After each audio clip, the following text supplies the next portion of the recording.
بسم اللہ الرحمن الرحیم۔ دوستو، آج کی کہانی بھی بہت مزے کی ہے۔ اس کہانی کو آخر تک غور سے سنیے گا۔ یہ کہانی ضرور آپ کو سبق سکھائے گی۔ دوستو، کہانی اچھی لگے تو ہمارے اس چینل اردو سٹوریز کو سبسکرائب ضرور کر لیں تاکہ ہمارے آنے والی ہر نئی کہانی کا نوٹیفیکیشن آپ کو بر وقت مل سکے۔ تو چلیے شروع کرتے ہیں آج کی کہانی۔ میرے شوہر کا نام عادل تھا۔ عادل مجھ سے بہت زیادہ محبت کیا کرتا تھا۔ ہماری شادی کو 3 سال گزر چکے تھے، لیکن ابھی تک ہمارے درمیان کوئی لڑائی نہیں ہوئی تھی۔ اکثر اوقات میں اپنے شوہر کو پاگل کہہ کر بلاتی تھی، کیونکہ وہ مجھ سے بے پناہ محبت کیا کرتا تھا اور وہ میرے عشق میں پاگل ہو چکا تھا۔ وہ اپنے خاندان میں بھی اسی نام سے مشہور ہو گیا تھا۔ شاید میں بھی اپنے شوہر سے محبت کرنے لگی تھی۔ میں اکثر اوقات اپنے شوہر سے پوچھتی تھی، کبھی آپ لوگوں کی باتوں میں آ کر مجھے چھوڑیں گے تو نہیں؟ میرا شوہر کہا کرتا تھا، میں تمہیں کبھی اکیلے نہیں چھوڑوں گا۔ میرے شوہر نے ایک روز تو مجھے بہت زیادہ اطمینان دلایا کہ میں زندگی کے کسی موڑ پر تمہیں کبھی نہیں چھوڑوں گا۔ شوہر کی باتیں سن کر میں بہت زیادہ خوش ہو جایا کرتی تھی، لیکن ایک بات کا ڈر مجھے اندر ہی اندر مار رہا تھا، کیونکہ میری شادی کو 3 برس گزر چکے تھے، لیکن میرے پاس اولاد نہیں تھی، اور مجھے یہ خوف مار رہا تھا کہ شاید اگر میری اولاد نہ ہوئی تو میرا شوہر مجھے چھوڑ کر کسی اور سے شادی کر لے گا۔ ایک روز میں نے اپنے شوہر سے یہ سوال بھی کر لیا کہ اگر میری اولاد نہ ہوئی تو آپ کیا کریں گے؟ میرا شوہر اس بات کو سوچنے لگا۔ میرے دل میں بھی برے طرح کے خیالات آ رہے تھے۔ ان کی خاموشی دیکھ کر میری آنکھوں میں آنسو آ چکے تھے، کیونکہ شاید وہ کچھ اور ہی سوچنے لگے تھے۔ اس روز بھی میرا شوہر مجھ سے کہنے لگا کہ میں اپنی محبت کا تمہیں کس طرح یقین دلاؤں؟ میں تمہیں کسی بھی حال میں اکیلے نہیں چھوڑوں گا۔ میرے شوہر نے مجھے یہ بات کہی تو مجھے کچھ اطمینان نصیب ہوا۔ میں نے اپنے شوہر سے کہا کہ آپ مجھ سے وعدہ کریں کہ کبھی آپ مجھے تنہا نہیں چھوڑیں گے۔ میرے شوہر مجھ سے کہنے لگے، تم مجھ پر یقین رکھو، میں کبھی دوسری شادی نہیں کروں گا۔ پتہ نہیں کیوں مجھے اس بات سے اب بہت زیادہ ڈر لگنے لگا تھا۔ ہر وقت میرے دل میں یہی بات گھومتی رہتی تھی کہ کہیں میرا شوہر دوسری شادی نہ کر لے۔ جیسے جیسے وقت گزرتا جا رہا تھا، میرا وہم بہت زیادہ بڑھتا جا رہا تھا۔ مجھے ڈر لگنا لگ گیا تھا۔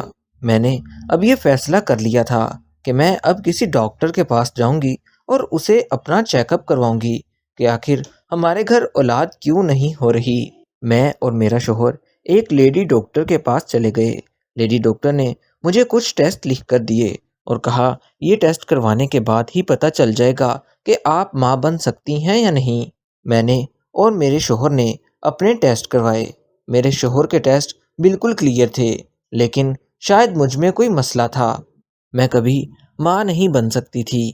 ڈاکٹر کی ایسی باتیں سن کر میں بہت زیادہ پریشان ہو گئی تھی۔ میرا وہم بالکل سچ نکل رہا تھا۔ ادھر جیسے ہی میں نے اپنے شوہر کی طرف دیکھا، اس کا بھی منہ لٹکا ہوا تھا۔ میرے شوہر نے مجھ سے بات چیت کرنا چھوڑ دیا تھا۔ آج پہلی دفعہ میرے شوہر نے میرے ساتھ ایسا رویہ اختیار کیا تھا۔ وہ ہر بات میرے ساتھ بہت غصیلے لہجے میں کر رہے تھے۔ جیسے ہی ہم دونوں گھر پہنچے، میرا رو رو کر برا حال ہو چکا تھا۔ میرا شوہر مجھے تسلی دینے لگا، لیکن مجھے اس کی باتوں پر اب بالکل یقین نہیں رہا تھا۔ لیکن پتہ نہیں کیوں مجھے ایسے لگ رہا تھا جیسے اب میرا شوہر مجھ سے محبت نہیں کرے گا۔ میری ماں بھی مجھ سے کہنے لگی کہ اب تمہارا شوہر تم سے دور ہو جائے گا۔ میری ماں مجھ سے کہنے لگی کہ تم جلد از جلد کسی بچے کو گود لے لو تاکہ اس کا دھیان بٹا رہے۔ میں اپنی ماں کی باتوں پر عمل کرنے کا سوچ رہی تھی۔ اتنے میں ہمارے گھر کے دروازے پر دستک ہوئی۔ شام کا وقت تھا۔ میرا شوہر بھی گھر پر موجود نہیں تھا۔ میں نے اٹھ کر دروازہ کھولا۔ سامنے میری پڑوسن کھڑی تھی۔ وہ مجھے کچھ دیر کے لیے اپنے گھر لے گئی۔ پتہ نہیں کیوں مجھے میرے شوہر کا گھر اب عارضی لگنے لگا تھا۔ ایسا لگتا تھا جیسے جلد از جلد میں یہ گھر چھوڑ کر کہیں اور چلی جاؤں گی۔ مجھے ایسا لگتا تھا جیسے اب میرا شوہر بالکل انتظار نہیں کرے گا اور کہیں دوسری شادی کر لے گا۔ اس لیے میں نے سوچ رکھا تھا کہ میں خود ہی اپنا گھر چھوڑ کر عزت سے اپنے گھر واپس چلی جاؤں۔ ابھی میں یہ باتیں سوچ ہی رہی تھی کہ میری پڑوسن مجھ سے کہنے لگی، میں نے تمہیں یہاں کچھ ضروری بات کرنے کے لیے بلایا ہے۔ یہ باتیں میں تمہارے گھر بھی کر سکتی تھی، لیکن میں نے تمہیں اس لیے یہاں بلایا ہے تاکہ یہ کوئی باتیں اور نہ سن سکے۔ پڑوسن کی ایسی بات سن کر میرا دل مزید دھڑکنے لگا کہ ایسی آخر کیا بات ہے جو اس نے یہاں بلا کر کرنی ہے۔ میں اپنی پڑوسن کے پاس ہی بیٹھ گئی۔ میری پڑوسن نے مجھے مخاطب کیا اور مجھ سے کہنے لگی، دیکھو، اولاد کے بغیر مرد نہیں رہ سکتا۔ پھر وہ مجھ سے پوچھنے لگی کہ تم آج فیصلہ کر لو کہ تم نے آنے والی زندگی میں کیا کرنا ہے۔ میری پڑوسن مجھ سے کہنے لگی، آج میں تمہیں ایک حل بتاتی ہوں جس سے تمہارا شوہر تمہارے ہاتھ سے دور نہ جائے۔ پڑوسن کی ایسی بات سن کر میں بہت زیادہ خوش ہو گئی۔ میری پڑوسن مجھ سے کہنے لگی، تمہیں اب اپنے شوہر کو بانٹنا پڑے گا، اسی میں تمہاری بھلائی ہے۔ پڑوسن کی باتوں نے میرا دماغ خراب کر دیا تھا۔ میں نے غصے سے کہا کہ میں ایسا نہیں کر سکتی۔ میری پڑوسن مجھ سے کہنے لگی، دیکھو، غصہ کرنے کی ضرورت نہیں ہے، میں تمہیں بالکل ٹھیک بات بتا رہی ہوں جس میں تمہارا فائدہ ہے۔ ایسا کرو کہ تم اپنے شوہر کی شادی مجھ سے کروا دو، میں تمہارے گھر میں تمہارے ساتھ رہ کر گزارا کر لوں گی۔ اس سے یہ ہوگا کہ تمہارا گھر بھی بچ جائے گا۔ میں تمہیں بالکل بھی غلط مشورہ نہیں دے رہی، باقی جیسے تمہاری مرضی۔ پڑوسن کی ایسی باتیں مجھے بہت زیادہ بری لگ رہی تھی، کیونکہ میں اپنے شوہر کو اس کے ساتھ کبھی نہیں بانٹ سکتی تھی۔ مجھے یہ بات ہرگز برداشت نہیں ہو رہی تھی۔ میں غصے سے اٹھ کر اپنے گھر واپس آ گئی۔ کافی دیر تک میں اسی بات کے بارے میں سوچتی رہی۔ اتنی دیر میں میرا شوہر بھی گھر واپس آ چکا تھا۔ اس نے میری طرف دیکھا اور مجھ سے کہنے لگا، آج مجھے تم کچھ پریشان لگ رہی ہو، کیا بات ہے ایسی؟ میں نے اپنے شوہر سے کہہ دیا کہ میں آپ سے دور نہیں جانا چاہتی۔ میرا شوہر مجھے پھر سے تسلی دینے لگا، لیکن میں اچھی طرح جانتی تھی کہ یہ صرف وقتی باتیں ہیں۔ میری پڑوسن نے مجھے جو مشورہ دیا تھا میں اس پر غور و فکر کرنے لگی، کیونکہ اس کے علاوہ میرے پاس کوئی راستہ موجود نہیں تھا۔ میں نے اپنے شوہر کو مخاطب کیا اور ان سے کہنے لگی، کیوں نہ میں تمہاری شادی کروا دوں۔ میرا شوہر حیرت بھری نگاہوں سے میری طرف دیکھنے لگا اور کہنے لگا، آج تک تم دور جانے سے ڈرتی تھی اور اب تم میری شادی کروا رہی ہو۔ لیکن میرا شوہر نہیں مانا۔ وہ مجھ سے کہنے لگا کہ میں دوسری شادی نہیں کروں گا۔ لیکن شاید اب میں پڑوسن کی باتوں میں آ چکی تھی۔ میں نے اپنے شوہر سے یہ ضد لگا لی کہ نہیں، اب میں تمہاری شادی کسی سے کروا کر رہوں گی۔ میرا شوہر بھی بہت زیادہ حیران و پریشان ہو رہا تھا کہ ایک دم مجھے ایسا کیا ہو گیا ہے۔ بہت زیادہ اصرار کرنے پر میرا شوہر اس بات پر راضی ہو گیا۔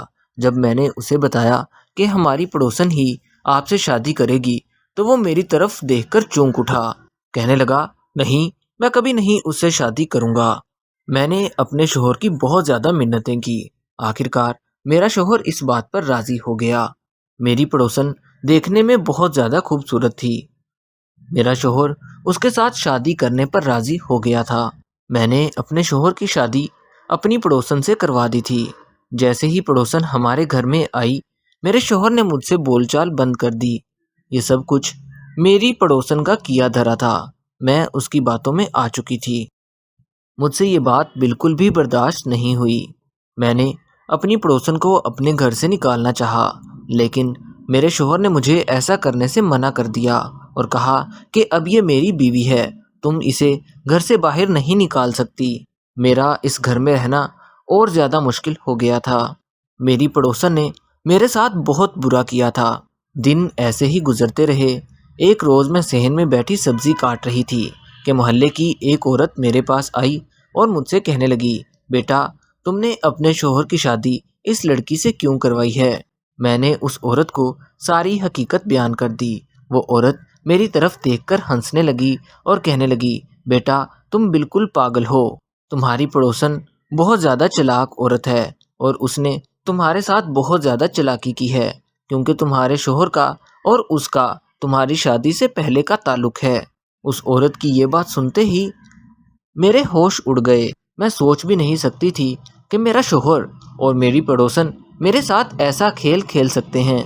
میرے شوہر نے اور میری پڑوسن نے میری زندگی تباہ و برباد کر کے رکھ دی تھی۔ مجھ پر سچائی عیاں ہو چکی تھی۔ میں نے بھی اب فیصلہ کر لیا تھا کہ میں اب ایک دن بھی اس گھر میں نہیں رہوں گی۔ میں نے سامان اٹھایا اور اپنی ماں کے گھر چلی آئی۔ میں اپنی زندگی سے اور اپنے شوہر سے ہاتھ دھو بیٹھی تھی۔ ادھر میری پڑوسن بہت زیادہ عیاشی والی زندگی گزار رہی تھی۔ میرے شوہر اور میری پڑوسن نے میرے ساتھ بہت بڑا کھیل کھیلا تھا۔ میں نے یہ معاملہ اللہ پر چھوڑ دیا تھا۔ مجھے اپنی پڑوسن پر بہت زیادہ غصہ تھا، لیکن اب میں بھلا کیا کر سکتی تھی؟ قسمت کا لکھا سمجھ کر میں نے اس بات کو قبول کر لیا تھا۔ آج اس بات کو 4 سال بیت چکے تھے، لیکن میں نے کسی اور سے شادی نہیں کی تھی، کیونکہ میں ابھی بھی اپنے شوہر کو یاد کر کے رویا کرتی تھی۔ دوستو، کہانی اچھی لگی تو ہمارے اس چینل کو سبسکرائب کر لیں، تاکہ ہمارے آنے والی ہر نئی کہانی کا نوٹیفیکیشن آپ کو بر وقت مل سکے۔